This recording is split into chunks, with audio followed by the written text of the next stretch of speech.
Completamente calcinada quedou esta casa do concello coruñés de Vila Santar. Incendiouse esta madrugada. As lapas queimaron toda a estrutura, só se salvou o pendello. Cando se declarou o incendio había 2 persoas na vivenda que lograron poñerse a salvo. Esta mañá os equipos de extinción aínda permanecían arrefriando a zona. Estaba na cama dormindo e sentín voces un pouco dardo da miña casa, como estamos tan cercanos, sentín voces, entón levantei a ver que pasaba e xa vin ao veciño, a Manolo, dardo da casa, desnudo, xa vin as llamas e o fume pola ventana e non nada que facer xa. Boas tardes, martes 2 de xuño, benvidos ao Galicia Noticias. A Audiencia Provincial da Coruña acolle hoxe a segunda xornada do xuízo polo crime de Joel Quispe, o mozo asasinado dunha coitelada na Coruña na Noiteboa de 2023. Nesta segunda sesión comezaron a declarar algunhas testemuñas. Tanto a Fiscalía como as acusacións particulares manteñen as súas peticións de condena pros implicados. A fiscal cualificou o crime como un acto de violencia letal e despiadada. Bueno, había muchos antidepresivos, psicotrópicos, de todo tipo. En concreto encontramos Ribotril, Lexatin, Lírica y muchos más medicamentos que, bueno, había en total más de 150 marcas diferentes, entonces es complicado saber exactamente todas las marcas y sí que había una cantidad a lo mejor de aproximadamente 2.000 blisters. Hai 2 meses morreu o xerente do negocio. Dende entón acoden ao traballo, pero non cobran. Iso é o que lles pasa aos empregados dun concesionario de coches en Viveiro. Entenden que están nunha especie de limbo laboral que xa lle comunicaron á Inspección de Traballo. É unha carga emocional bastante forte porque, bueno, vir aquí sin saber moi ben a que vir ou o que temos que facer, pois é bastante duro. E aínda que queramos buscar traballo noutro sitio, estar de alta nesta empresa, pois non se pode facer. Nosotros non sabemos nada, nin quen nos dirixe, nin quen manda, nin quen é o dueño desta empresa. Claro, do que nosotros pois somos un parte da empresa que temos as chaves. É unha empresa que non sabemos a quen entregala. En Ourense hoxe baixaron as temperaturas como no resto de Galicia, pero estes días pasados abafaban ata as sertes. Que yo pregunten a esta, que quixo refrescarse na piscina dunha casa de Barbadás. O malo para ela foi que non tiña auga, así que seguiu pasando calor, probablemente máis que no campo, ata que Protección Civil a recolleu. En literatura cayeron La generación del 98 y Antonio Machado. Un examen bastante asequible.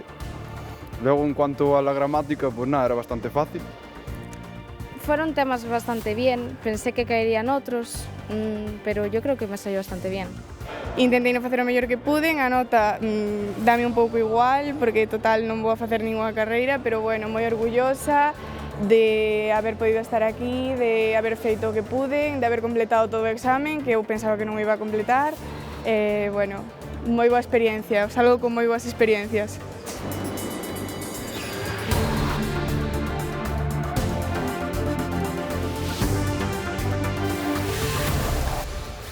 Segunda xornada do xuízo polo crime do mozo Joel Quispe, asasinado dunha coitelada na Coruña na Noiteboa de 2023. Nesta segunda sesión tomaron a palabra, Alejandro, as primeiras testemuñas.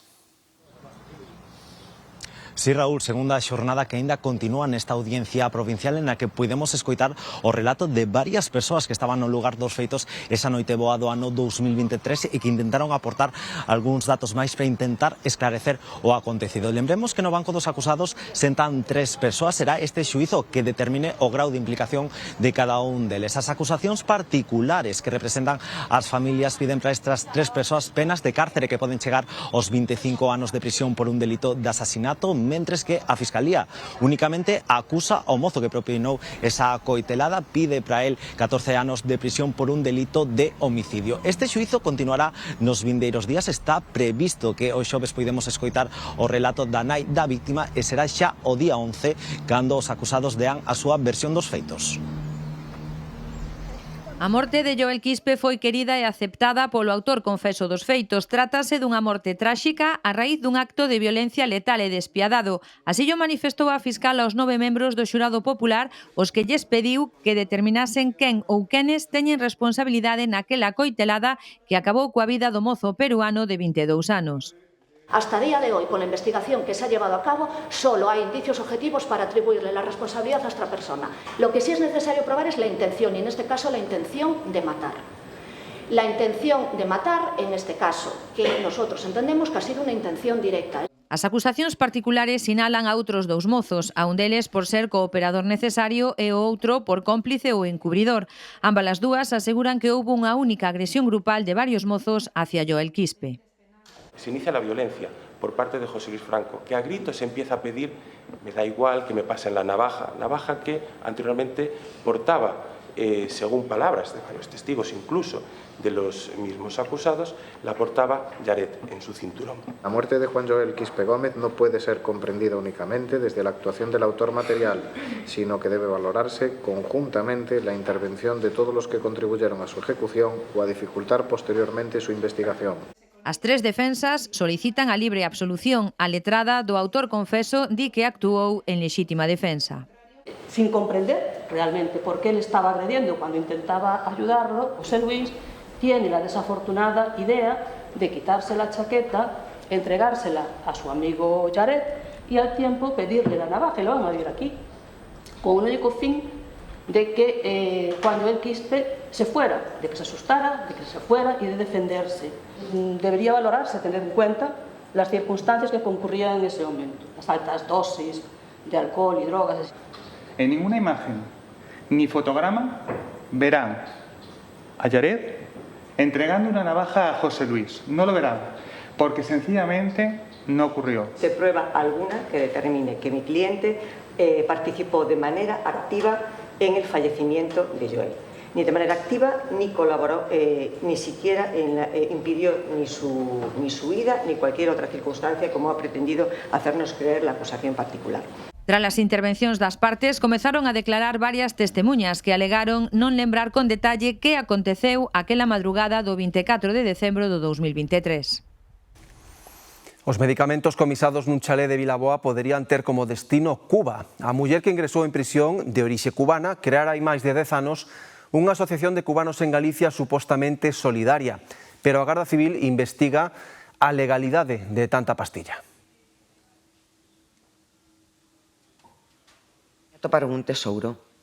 Se detectó una persona que estaba comercializando y distribuyendo sustancias estupefacientes de una cantidad de notoria importancia, y la verdad que los resultados han sido muy satisfactorios. 5 kilos de cocaína, también algo de hachís, dinero en metálico, algunas escopetas también se intervinieron, pero sobre todo la principal novedad fue el hallazgo de todos estos medicamentos. Unha barbaridade de medicamento, en palabras dos investigadores, 4 caixas de cartón de gran tamaño con máis de 150 fármacos diferentes. Había muchos antidepresivos, psicotrópicos, de todo tipo. Encontramos Ribotril, Lexatin, Lírica, aproximadamente 2.000 blisters, más de 150 marcas diferentes.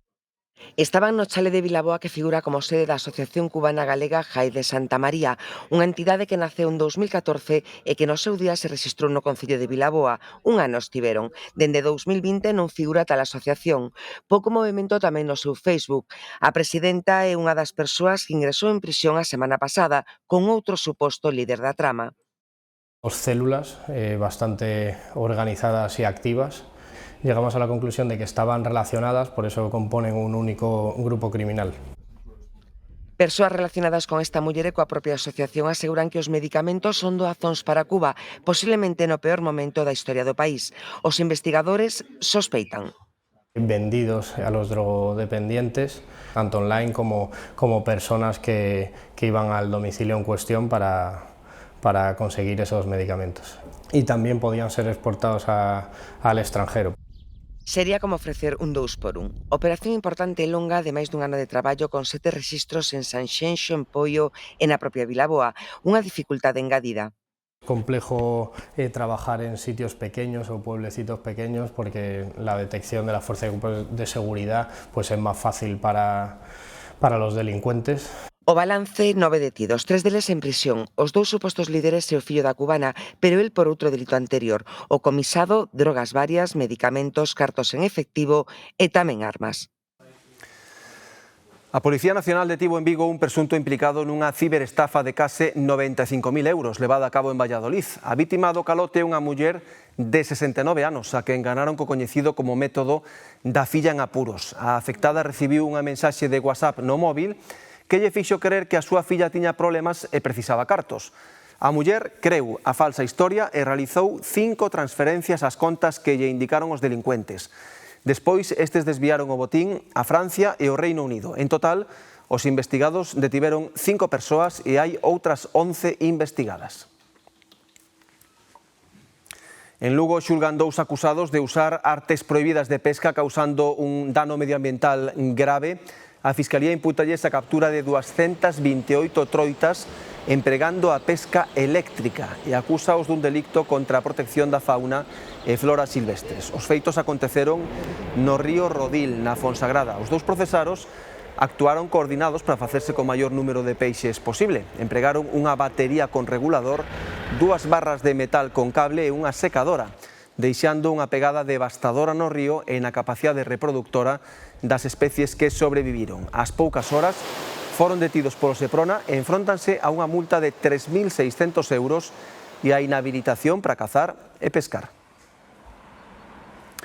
Pai e filla quedaron co posto tras o incendio que calcinou por completo a vivenda onde residían no concello de Vilasantar. Por sorte saíron a tempo sen sufrir danos, pero non puideron salvar das lapas a súa mascota, unha cadela que dormía noutro cuarto. Foi precisa a intervención dos bombeiros de Arzúa e Betanzos e do Gués de Curtis para sufocar as lapas. Investíganse as causas, pero un curtocircuito e a hipótese máis barallada. Pasaban das 5 da mañá cando o propietario da vivenda despertou co ruido do lume no faiado e o cheiro a fume. Só tivo tempo de despertar a filla que dormía noutro cuarto e saíron co posto a pedir axuda. Serían as 5:15 da mañá ou así, eu estaba na cama dormindo e sentín voces un pouco de redor da miña casa, como estamos tan cercanos, sentín voces, entón levantei a ver que pasaba e xa vin ao veciño, a Manolo, de redor da casa, desnudo, xa vin as llamas e eu fume pola ventana e non nada que facer xa. Fomos pola parte traseira a ver se se podía facer algo, pero nada, o mellor que podíamos facer era apartar, que un desastre todo. Foi precisa a intervención do Gués de Curtis e os bombeiros de Arzúa e Betanzos para sufocar o incendio. A estrutura de madeira do tellado favoreceu a rápida propagación do lume. Só puideron salvar un albollo onde gardaban un coche. Unha vez sufocado o incendio, confirmaron o pasamento dunha cadela que quedou atrapada. A nosa chegada, xa estaban os compañeiros do Gués de Curtis, que chegamos máis ou menos 20 minutos despois, e xa nos atopamos co incendio totalmente desenrolado, non? As chamas xa salían polo tellado e polas ventas. Empezamos a extinguir, nesto pedimos colaboración tamén aos compañeiros do Parque de Betanzos. Neste momento, pois está, como vedes, o lume controlado, estamos arrefriando e desescombrando. Por comentarios que tuven co dono da casa, cree que puido empezar na zona do tellado. A xiña xa chegaron veciños e o alcalde de Vilasantar para darlle ánimo aos afectados e prestarlles o apoio necesario. A vivenda carecía de seguro e quedaron sen nada. Todos amosaron a súa disposición a axudar no que poidan. Non sei como se fai nestes casos, pero habrá que poñerse a pensar e manos a la obra e sacar o caso para diante.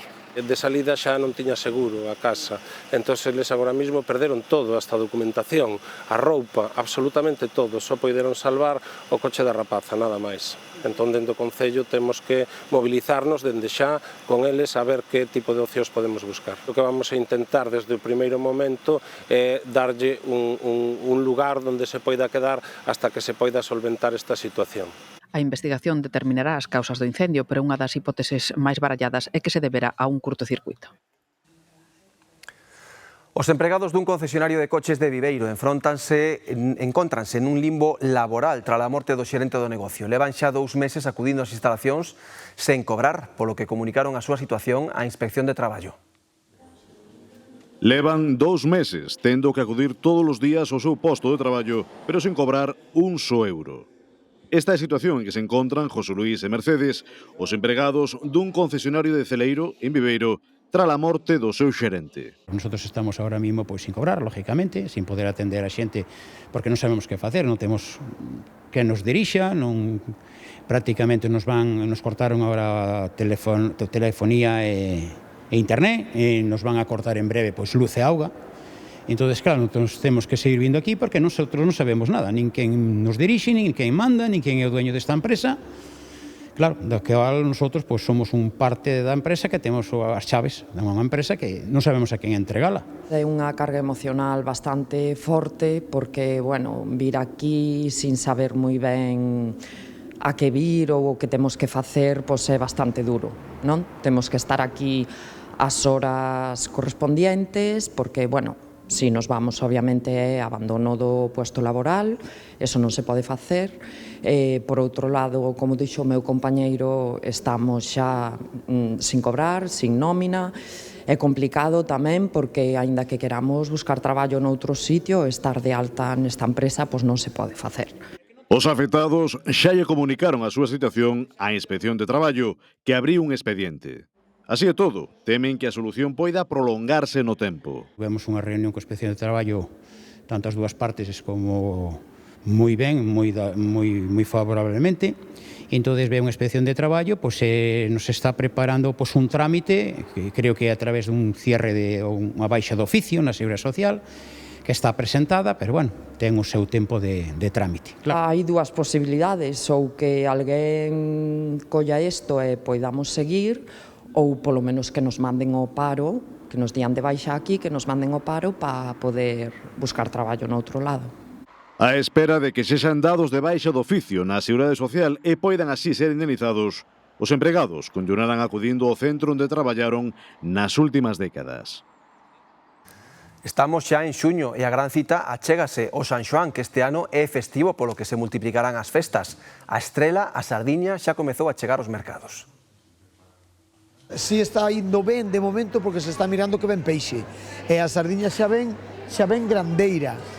E se xa ven grandeira a estas alturas, iso quere dicir que máis para adiante moito mellor, porque o normal sería que a estas alturas ou unha semana pasada como a da hora, que viñera medianillo, que lle chamamos nós, que é este, mira, entre sardiña e xouba, que é o medianillo, pero a estas alturas xa están metendo sardiñas grandes caixas, e os precios de momento veñen moi bien. Están nos mercados dende hai 15 días, pero aínda é cedo para mercar sardiñas para San Xoán. Iso sí, para a gran noite estarán no seu punto máis óptimo. A sardiña, o peixe azul, en canto lle pasan 15 días por riba é outra historia xa. Igual la comes esta semana, non che sabe ben, e a semana que ven xa ten a súa gotiña de grasa, tal. Están prontando o precio, a ver que tal está, de comida e todo eso. De momento o kilo custa entre 5 e 7 euros, pero as sardiñas son as raíñas da noite máis curta do ano e o prezo multiplicarase. Pero non faltarán nas mesas. Por San Xoán sempre é tradición facer a sardiñada e temos sempre unha peña dos amigos que a celebramos aí nunha finca e tal. Pois tamén vimos e compramos e generalmente pois fais algunha vez algunhas sardiñas pola casa e tal, é tradicional. Sempre foi tradición. San Xoán a sardiña mollo pan, pero estas son moi pequeniñas ainda. Os que saben recomendan non conxelar as sardiñas e os máis previsores teñenas reservadas. Nos xa temos pedidos. Mira como estamos na fecha e xa varias personas xa nos encargaron mercancía para San Xoán, tanto en sardiña como en marisco. Coa chegada do bo tempo, sardiñas, chinchos, lirios e peixe azul en xeral enchen os postos nos mercados á espera da tolemia pola raíña da noite de San Xoán. Asegúrese que vai ser o de sempre. 2 días antes nos botamos como locos e despois, ao mellor, o día propio baixa o peixe da mercancía. Por que? Oferta e demanda.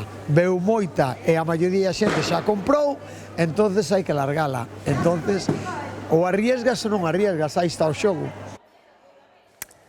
Que hai calor estes días na provincia de Ourense, sabeno, ata as serpes. E temos a proba no concello de Barbadás, Alberto, onde pretendía refrescarse ese réptil. O que se ve é que moito non acertou, porque a pesar de que acudiu a esta piscina para refrescarse esta cobra, ao final estaba totalmente baleira, que foi onde atoparon os veciños desta casa o pasado domingo. Chamaron a Protección Civil de Barbadás, retirouna, medía 1,30 metros e ceibárona posteriormente nun monte próximo. Non é a primeira serpe que aparece nesta casa e tamén na provincia de Ourense no pasado mes de maio. Parece que influíron as altas temperaturas e apareceron máis na comarca da Limia e e tamén na terra de Allariz. Por certo, animais totalmente inofensivos, a pesar da fobia que lle ten moita xente a este tipo de reptiles. A cadela foi a primeira en decatarse da presenza dunha serpe na casa e puxo un aviso aos donos. El domingo al mediodía empezó a ladrar la perra sin parar y al principio nos extrañó, suelen pasar perros y dijimos, bueno, pero ladraba con tanta insistencia que bajamos abajo y la vimos ladrando a la piscina, que estaba vacía porque la estamos limpiando. Me acerqué a la piscina y vi una culebra moviéndose, viva y bastante grande. Pedazo apareceu aquí na piscina. A familia que reside nesta vivenda de Barbadas chamou os axentes de Protección Civil que rescataron o animal. Levárono preto do río, pero fora do núcleo urbano. Vinieron a recogerla, no sé, sobre la hora y media, y de hecho le picó al de Protección Civil en el labio. Quedó en una anécdota. Al principio sí que fue un susto más que nada porque mi madre le tiene pánico a las culebras. Entonces era como, ¿qué hacemos ahora con esta culebra que además era de grandes dimensiones en la piscina?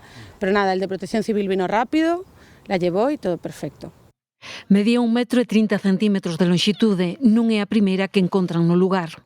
Hace 2 años apareció dentro del garaje, porque a veces dejamos el garaje abierto para ventilar y apareció dentro del garaje, y hay muchas culebras que vienen del río, porque estamos cerca del río, entonces sí que vienen. Como neste caso, na maioría das ocasións, cando aparece unha serpe nun parque ou nunha casa, adoita quedar nun susto. A mellor resposta ante ela será a de manter a calma e a distancia. Se o encontramos dentro dunha vivenda, dentro dunha bodega, pechar a porta e as fiestras e dar o aviso para que os servizos cos EPIs adecuados poidan collela e manter a calma, que non teñen, se non se sinten ameazadas, polo xeral non suelen ser perigosas. Pero se nos vemos afectados por unha mordedura, un consello. Sacarse unha fotografía sería o adecuado para ir a un centro médico con esa información, que verifiquen se realmente simplemente unha mordedura, como pode ser de calquer outro animal, ou se é unha serpente venenosa, pois tratar co antídoto correspondente. Con todo, os profesionais lembran que non se deben demonizar estes reptiles e advirten dos beneficios que teñen para os seres humanos ao actuar como control biolóxico de pragas de ratos e coellos. Xa o notarían, descenderon as temperaturas en Galicia, en algúns lugares de xeito notable. Esta mañá agradecéronse as chaquetas. Levamos días en entender moi ben as presas deste verán adiantado, pero o caso é que por fin decidiu dar unha tregua. Esta sería a miña temperatura ideal para todo o verán. Por certo que se notou moito. Sabe, agora, estes días a estas alturas había 23, 24 grados, non creo que pase do 18. Eu creo que está perfecto así o tempo. En Ourense as temperaturas quedaron onte por riba dos 31 graus nunha xornada propia do verán. A máxima prevista para hoxe rolda os 27. Estou camiñando hasta o gimnasio, entonces non me fai falta chaqueta, pero sí, xa vexo que a xente quere chaqueta. O facía falta un poquinho de baixada porque é demasiado para principios do mes que estamos. Está vindo demasiado anticipado ou demasiado anticipada a calor e demasiada cantidade, porque, non sei, 39 grados que houve eses días é excesivo. Hoxe, despois de días co verán adiantado, volvemos a topar algunha manga para o fresco da mañá.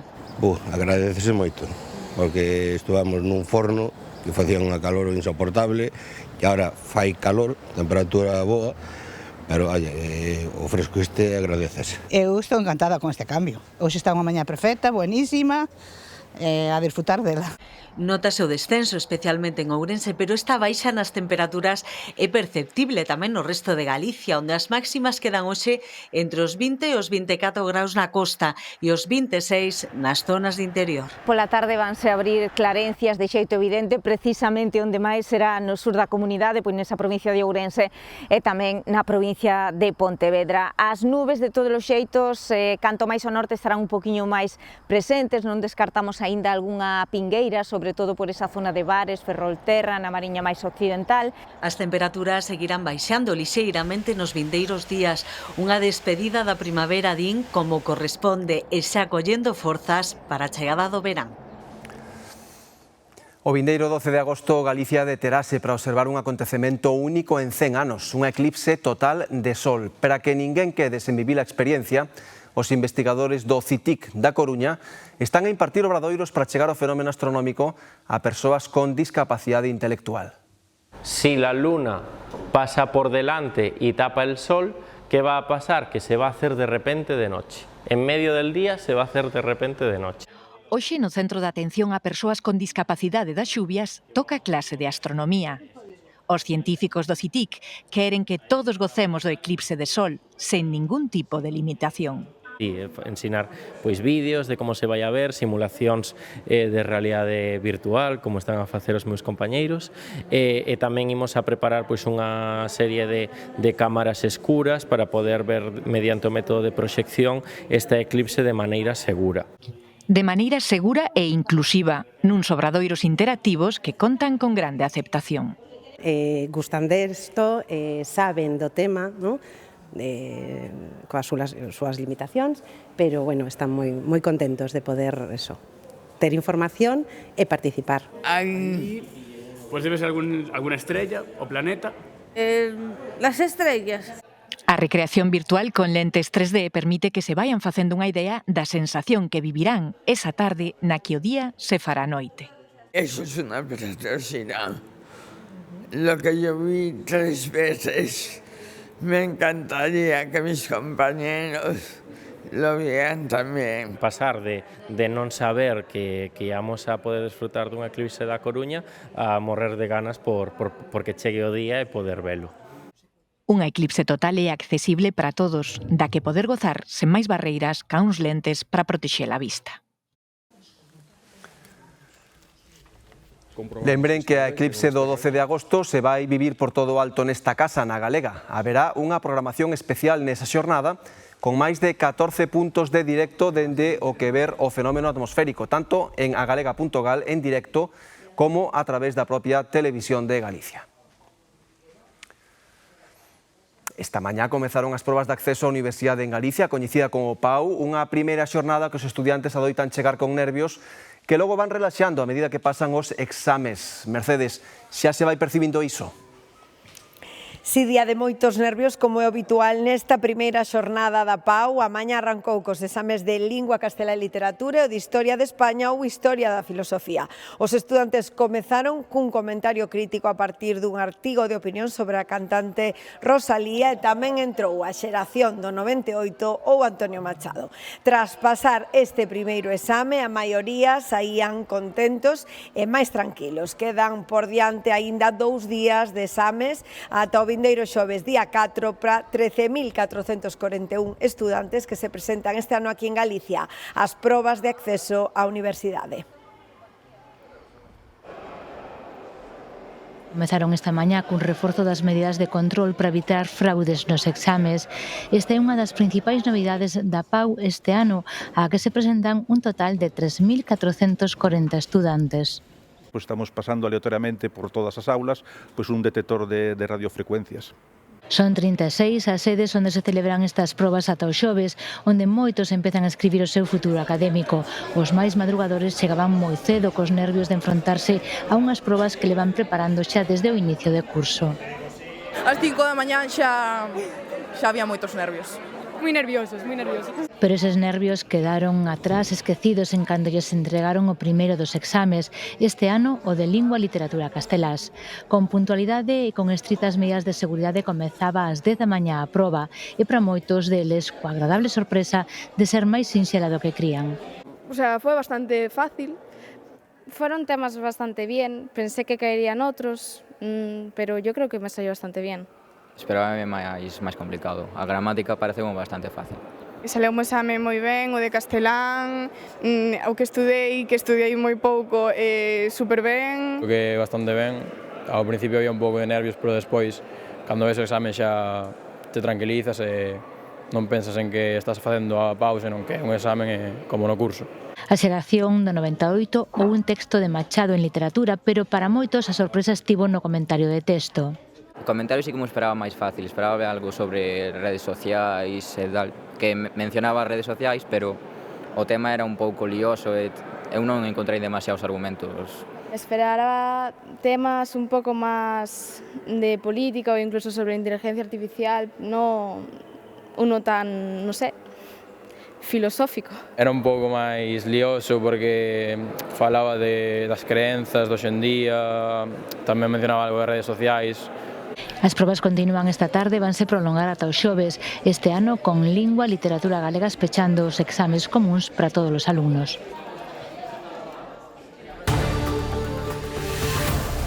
Son algunhas das obras de arte que estes días están a realizar nas rúas de Carballo. Trátase dunha nova edición do Festival de Arte Pública Rexenera Fest. Nesta edición participan muralistas nacionais e internacionais de alto nivel e por primeira vez hai unha carballesa no cartel. De seguida nos achegamos a descubrir este auténtico museo ao aire libre aquí no Galicia Noticias. Un veciño de Sanguiñeda en Mos vive atemorizado des que un operario dunha empresa de construción faleceu electrocutado na súa casa tras bater supostamente cun cable de media e alta tensión que hai a menos de 2 metros de altura do teito da súa vivenda. Agora ten medo de que poida haber máis incidentes mesmo cando lle veñan a rematar a obra. Jesús Rodríguez quixo refacer o tellado da súa vivenda no Camiño da Cerámica en Sanguiñeda e contratou unha coñecida empresa de Ponteareas que acabou subcontratando os operarios. Un deles, por causas que se están investigando, sufriu unha electrocución pola proximidade da liña de alta ou media tensión á casa e acabou morrendo. Jesús, a familia e os veciños quedaron fondamente impresionados. Ten un chispazo forte. Non sabía o que pasaba, pero acerqueime e vin que o outro compañeiro do rapaz accidentado estaba dando gritos e chorando, todo desesperadiño. Lancia ou viñeron dúas, me parece que viñeron dúas. Eles reanimaron, conseguiron reanimalo por un rato. Unha hora, non? Unha hora ou máis intubando. Sí, sí. E non sabemos se chegou a tocar nos cables, se incluso se alta, el tiña implantes para baixo e para arriba, e eso pudo haberlle afectado. Pararon a obra e queren saber canta tensión leva o tendido e se está a altura e distancia que obriga a lei, algo que inicialmente os peritos descartan, que cifran a distancia en altura en 1,90 metros. Entonces agora estamos a expensas de que Fenosa, Unión Fenosa, que ten que vir, medir a línea, saber se é de alta, se é de media, se é de eso.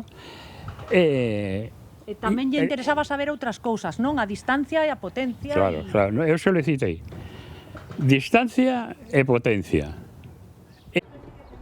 Ata o lugar achegouse a Policía Xudicial da Garda Civil, Inspección de Traballo e Jesús foi declarar tamén as dependenzas da Garda Civil.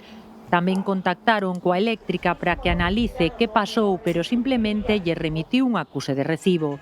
Non desbotan acudir aos tribunais porque teñen medo de que os postes das inmediacións nos que hai moitos accidentes caian algún día e o tendido, que non saben canta potencia ten, remate sobre as súas casas con fatais consecuencias. Carballo segue ampliando o seu museo ao aire libre na 12ª edición do Festival de Arte Pública o Rexenera Fest. 5 muralistas nacionais e internacionais interveñen este ano no barrio das Flores. Son 3 mulleres e 2 homes na liña da aposta pola paridade e a profesionalización do gremio. Por primeira vez hai unha carballesa no cartel. Isa Bermúdez está facendo realidade un soño converténdose na primeira carballesa que forma parte do cartel do Rexenera Fest, un reto que lle xera vertixe e satisfacción á vez. A verdade é que eu ese dato non o tiña ata o día que empecé e fíxome moita ilusión, pero para min que crecín aquí, pois vendo os murales e demais, pois é un orgullo inmenso, pero tamén unha responsabilidade como moi grande que dá un pouco de medo. Pero o seu mural non fala do medo, senón da sororidade entre mulleres. Son 2 rapazas que son mozas e van vestidas ca camisola que vai debaixo do traxe, unha vai levar como pano a cadeira, outra leva os sapos, que ainda non os puxen, pero os de levar, e estánse trenzando o pelo, porque é como un acto de cuidados no que só participamos as mulleres, e parecíame pois tamén reivindicar un pouco os cuidados entre nós. Ona Salvador desde Baleares. O grego Taxis, Lonac desde Croacia e a madrileña Raquel Cova completan o cartel do certame. 5 propostas con mensaxes e técnicas diferentes. Quería presentar un proyecto recopilando un poco como la identidad de Galicia, la naturaleza, mi obra es como muy orgánica y quería mezclar ese punto, también jugar un poco con la idea del agua, el bonsai. Bueno, es un pouco como un mix de energías. O arte urbano ten o engadido que despois a obra queda en rúa, non? Entón é moi importante que todas esas propostas sean variadas e que nos ofrezcan un museo ao aire libre para disfrutar con propostas tanto a nivel de mensaxe que sean como propostas distintas e despois a nivel técnico hai tantas formas de facer. E sempre queremos ter un equilibrio, non? Entre obras pictóricas ou obras máis ilustrativas, non? E tamén soemos meter cousas, pois, obras que mesturen o abstracto máis o figurativo, non? O que intentamos é profesionalizar desde o primeiro momento, non? Que se vexa que isto é un gremio que ten moito futuro.